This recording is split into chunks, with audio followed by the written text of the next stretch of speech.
জেলের পরেই জামিন, বিডিএ চেয়ারপারসনের 3 বছরের জেল, নিম্ন আদালতের জেল আর তারপরেই জামিন। 20,000 টাকার ব্যক্তিগত বন্ডে অস্থায়ী জামিন, খুনের চেষ্টার ঘটনায় জামিন কাকলিতা গুপ্ত। নির্দেশ বর্ধমান ফার্স্ট ট্র্যাক কোর্টের, বাকি দোষীদের 10 বছর জেল। উনি আমার বেল পিটিশন গ্রহণ করে এবং গ্র্যান্ট করেছেন বেল, 20,000 টাকার বেল বন্ড দিয়েছেন। জামিনটা অস্থায়ী, ওই অ্যাপিল পর্যন্ত, তারপরে ওনার কাছে জমা দিতে হবে, না হলে ওনার বেল ক্যান্সেল হবে। পিরিয়ড হচ্ছে না 1 মাসের পিরিয়ড আমাদের। 1 মাস অস্থায়ী জামিন দিলে, অস্থায়ী জামিন দিয়ে আজকে উনি ছাড়া পাবেন তাহলে? অবশ্যই। দুর্গাপুর ব্যারাজ ব্রিজ সংস্কারের উদ্যোগ। এবার বর্ষার আগেই এই সংস্কারের কাজ শেষ করতে চায় সেচ দপ্তর। এর জন্য প্রথমে দামোদরের উপর বিকল্প সেতু তৈরি করা হবে, আর সেটা হয়ে গেলেই দুর্গাপুর ব্যারাজ ব্রিজ সংস্কারের কাজ শুরু।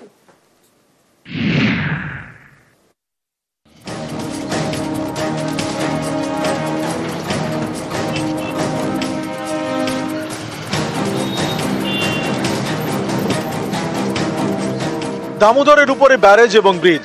দুর্গাপুর ব্যারেজ ব্রিজ একদিকে পশ্চিম বর্ধমানের দুর্গাপুর, আরেকদিকে বাঁকুড়ার বড়জোড়া। দুই শিল্প শহরের মাঝের এই গুরুত্বপূর্ণ ব্রিজ দীর্ঘদিন ধরে বেহাল।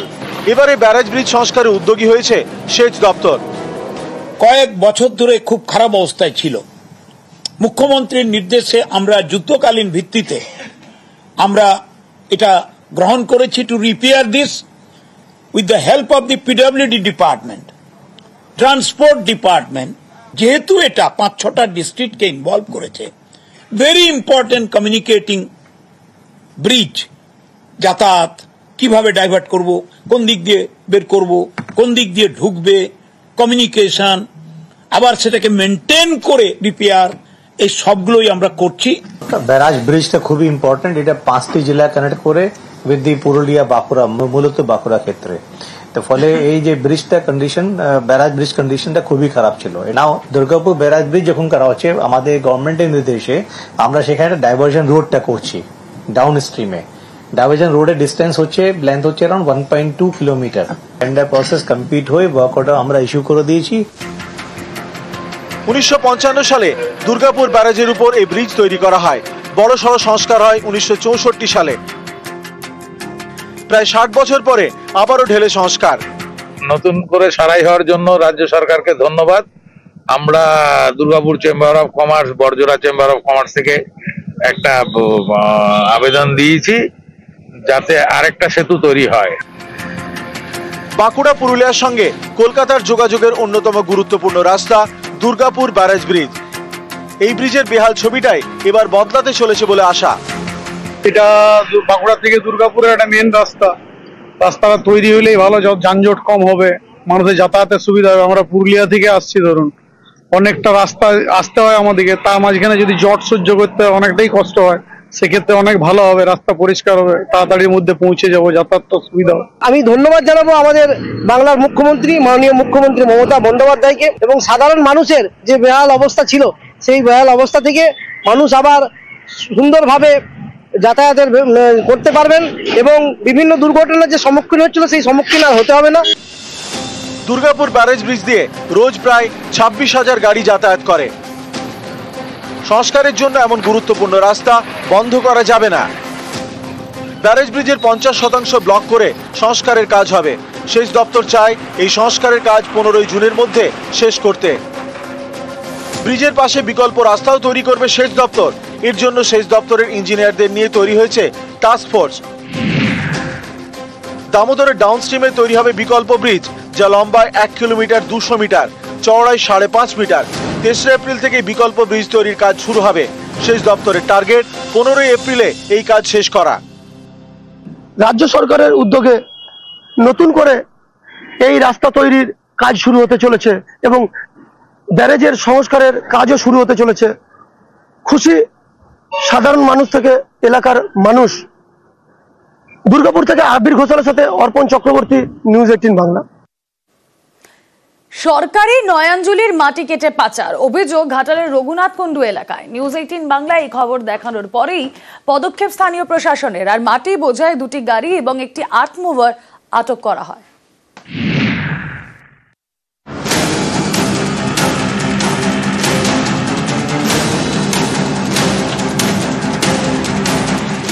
পশ্চিম মেদিনীপুরের ঘাটালের রঘুনাথ কুণ্ডুতে রাস্তার পাশে নয়াঞ্জলি। এই নয়াঞ্জলিরই মাটি তুলে সাফ। স্থানীয়রা বলছেন এভাবেই সরকারি নয়াঞ্জলির মাটি চুরি হয়ে যাচ্ছে। যে বিএলআর হিসেবে তাকে জানিয়েছিলাম, কোনো রকম প্রতিক্রিয়া হয়নি বলে আমরা ওই দিকে আর কোনো রকম গুরুত্ব দিই। যেহেতু প্রশাসন কোনো রকম গুরুত্ব দিচ্ছে না, তাতে আমাদের আর কি আছে, যেহেতু প্রশাসনের জায়গা। রঘুনাথ কুণ্ডুতে রাস্তার পাশে নয়াঞ্জলি এখন শুকনো। এই শুকনো নয়াঞ্জলি থেকে মাটি তুলে সাফ। কার কাজ হচ্ছে এটা? নাম তো জানি না। গাড়ি মানে সিও আছে? সিও আছে? হ্যাঁ সিও আছে। হ্যাঁ স্যার জানি না, সিও নাই? জানি না স্যার। ওটা সে কি মাটি বইছে জানবে না? সিও আছে কিনা, পারমিশন আছে কিনা জানবে না? তোমাদের কাছে কি কাগজ আছে যে মাটি কাটছো? কাগজ কি আছে? কাগজ বলতে আমাদের কাছে নেই, তার কাছে আছে। ঠিক আছে, তার কাছে আছে। তো কাগজ দেখছো না যে কাগজ ছাড়া কাজ করলে অসুবিধা হতে পারে? না, কাগজ আমরা হচ্ছে যে দেখছি না বলতে কি, আমার দিকে সে পারমিশন দিয়েছে বলে আমরা করছি। ঠিক আছে, এভাবে নয়াঞ্জলির মাটি কাটার অনুমতি দিলেন কে? স্থানীয় পঞ্চায়েত প্রধান বলছেন তারা কোনো অনুমতি দেননি, গায়ের জোরেই নাকি মাটি কাটা চলছে।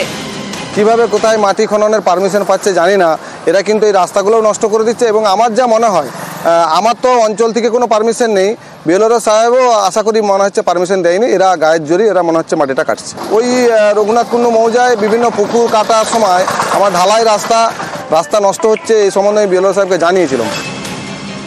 এই খবর দেখানোর পরেই পদক্ষেপ। ঘটনাস্থলে পৌঁছন স্থানীয় প্রশাসনিক আধিকারিকরা। মাটি বোঝাই দুটি গাড়ি এবং একটি আর্থ মুভার তারা আটক করেন। আপনার যেটুকু ট্যাক্স দিচ্ছে সেরকম কাটুন। 1300 টাকার মাটি পার ডে আপনার তো 1 টাকা দিল্লি তো হয়ে যাবে। যা দেখলাম সম্পূর্ণ অবৈধ। তাহলে ব্যবস্থা নেওয়া হচ্ছে। আমরা কাগজপত্র রেডি করছি। এফআইআর করবেন? অবশ্যই এফআইআর করব। আমরা যে রয়্যালটি চালান দেখলাম পেনাল্টি, সেটা কিন্তু অনেকটাই কম। আমরা ওটা ল্যান্ড দপ্তরকে বলেছি যে ক্যালকুলেশন করে দেখতে যে কতটা এক্সাক্ট মাটি কাটা হচ্ছে সারাদিনে, সেই অনুযায়ী যেন কালেকশন করা হয় পেনাল্টি। এবং যে ট্র্যাক্টরগুলো আছে সেগুলোর যে পেছনে ক্যারেজ ডালা লাগানো আছে সেটার পারমিশন আছে কিনা সেটা আমি দেখব। যদি না থাকে তাহলে ট্র্যাক্টরগুলো সিজ। ঘাটাল থেকে Sukanta Chakraborty, news 18 Bangla.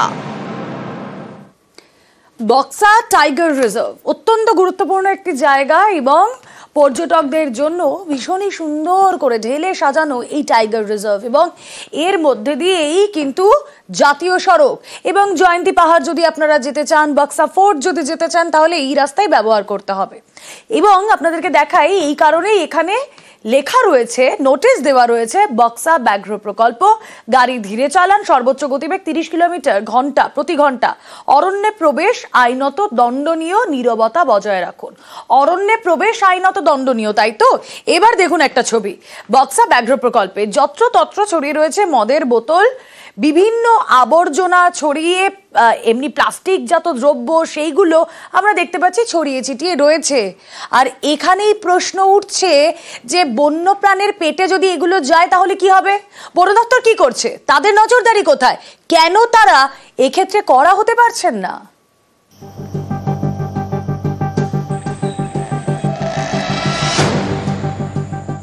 আলিপুরদুয়ারে Buxa tiger reserve, এখানে বাঘ সংরক্ষণ করা হয়।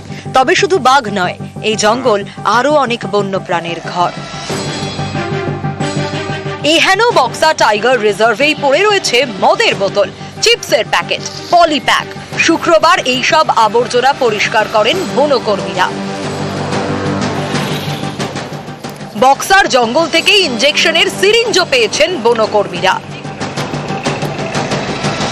সিরিঞ্জও পাওয়া গেছে, যে সিরিঞ্জটা হচ্ছে মনে হচ্ছে ড্রাগের জন্য নেওয়া হয়েছে সিরিঞ্জটা, এবং সেই জন্য আমরা চাইছি যে এই ধরনের প্রচার অভিযান চলতে থাকুক এবং মানুষ সচেতন হোক। বন্যপ্রাণ অবুঝ প্রাণ, তারা ভাঙা কাঁচ, প্লাস্টিক খেয়ে ফেললে মৃত্যু পর্যন্ত হতে পারে। অনেকেরই প্রশ্ন, বন দপ্তর কি করছে? তাদের নজরদারি কোথায়? কেন তারা করা হচ্ছে না? বন দপ্তর তো অনেক বড় বড় কথা বলে, বন দপ্তরে এগুলোর জন্য বন দপ্তরের দায়িত্ব নজরদারি। বন দপ্তর জানাবে প্রশাসনকে যে এই ব্যাপারে ঘটনাগুলো, প্রশাসন এবং বন দপ্তর যৌথভাবে তার ব্যাপারটা দেখবে।